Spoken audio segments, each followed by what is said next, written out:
Isang mapagpalang araw muli sa inyo mga katribo. Welcome sa Kabasan Tribe.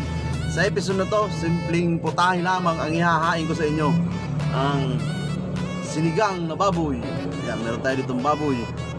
Ibinabad ko na ito mga katribo sa patis para magkaroon ng lasa. At bibigyan natin ng twist mga katribo. Gagawa tayo ng crispy pork sinigang. Yan. Mukhang masarap mga katribo. Kaya dyan lamang kayo. Maya maya mag-uumpisa na tayo. Pero bago tayo mag-umpisa mga katribo, ako'y magpapaalala lamang sa mga napadaan at napasilip lamang dyan sa ating munting channel. Please, pag-subscribe nyo naman po ang aking munting channel para lagi kayong updated sa aking mga bagong upload. Ano pang hinihintay natin mga katribo? Umpisa na natin! Let's go! Mag-umpisa na nga tayo mga katribo. Mainit na nga itong ating mantika. Ituin na natin itong ating baboy.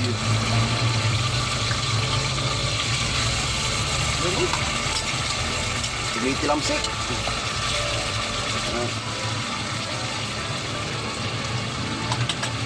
Update ko na lang kayo mga katribo pagluto na ito. Luto na ito mga katribo. Oh. Ganda na ng kulay. Hanguin na natin para makapagsigang na tayo.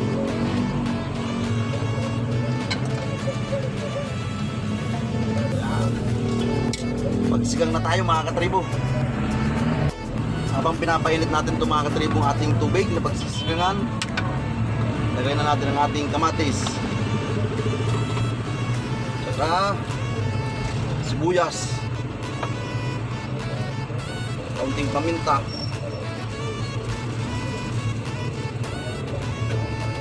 haluin natin. Hintayin lang natin maluto ang kamatis at saka sibuyas mga katribo bago natin lagay yung ibang gulay. Takpan natin, balikan natin maya maya. Tignan na nga natin kung luto na yung kamatis at saka sibuyas. Yan, luto na. Lagyan na natin ang ating talong tsaka okra.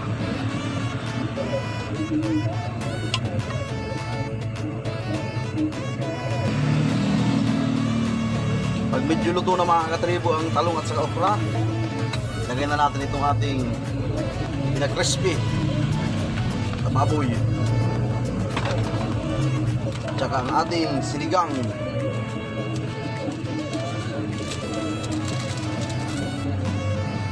Haluin lang natin.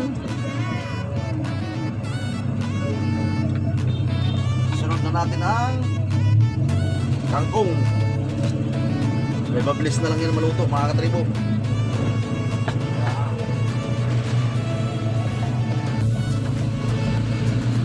Hintayin lang natin sila maluto bago natin final touch.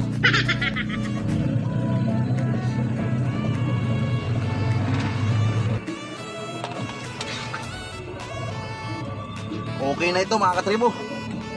Luto na ito. Tara, magmukbangan na tayo mga katribo. Kain na tayo mga katribo. Ito lang ating ginawang crispy pork sinigang. Napakaasim mga katribo. Pero bago tayo kumain, magpasalamat muna tayo.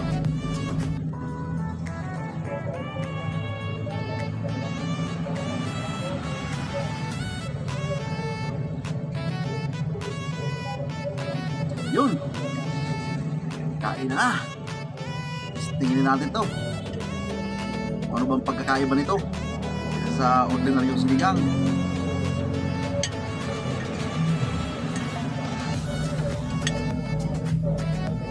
Kain tayo mga katribo.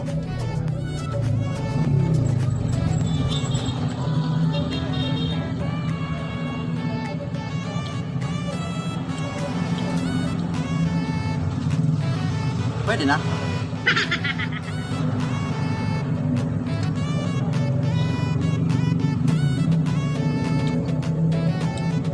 Sumarap lang ng baboy sa ordinaryong sinigang.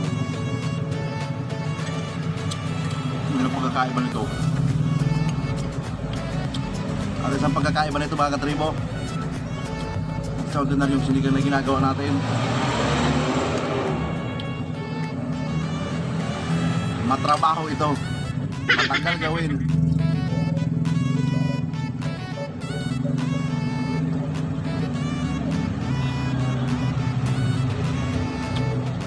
pagprito ng baboy, napakatagal.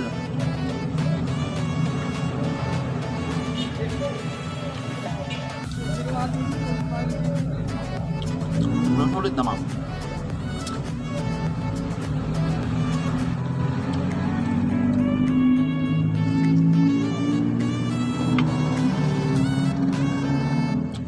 Luminamnam lang yung yung karne.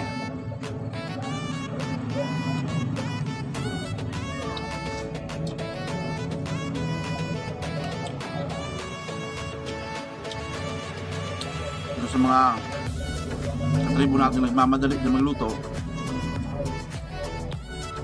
ako hindi pwede to. Yung matagal-tagal lutuin ng ganito. Ordinary yung sinigang lang, mabilis. Yung ganitong pag-i-crispin mo muna yung baboy, ako, matagal talaga.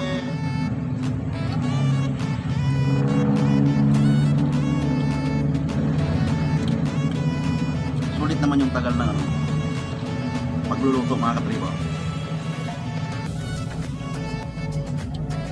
Sarap din talaga.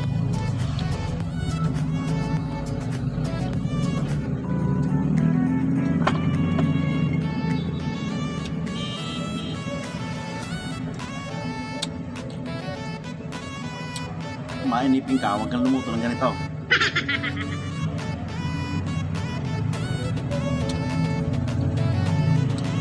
Talagang nakakainip. Masolve naman.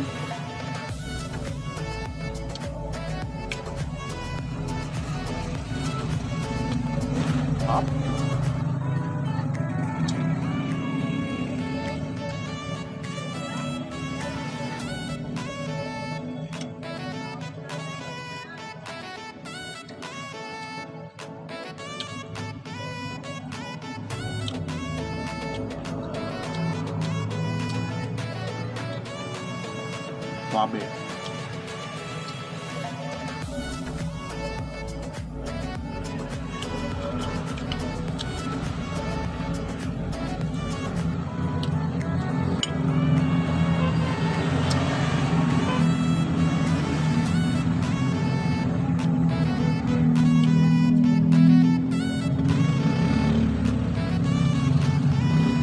Medyo man lang yung laman ng baboy. Yung pagkalambot niya, hindi talaga yung malambot na parang dugtong-dugtong pa, kaya masarap kainin. Maraming version ang gumagawa nito mga katribo. Meron din hindi na hinahalo yung baboy dito pagkatapos pagkaspinin. Hindi tinatoppings na lang sa baboy yung yung pinakrisping baboy.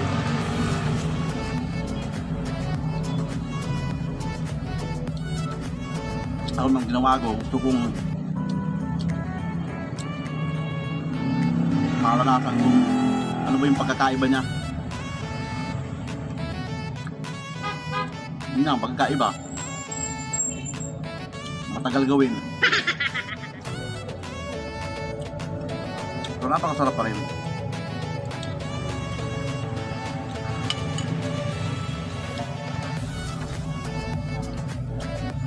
Sabi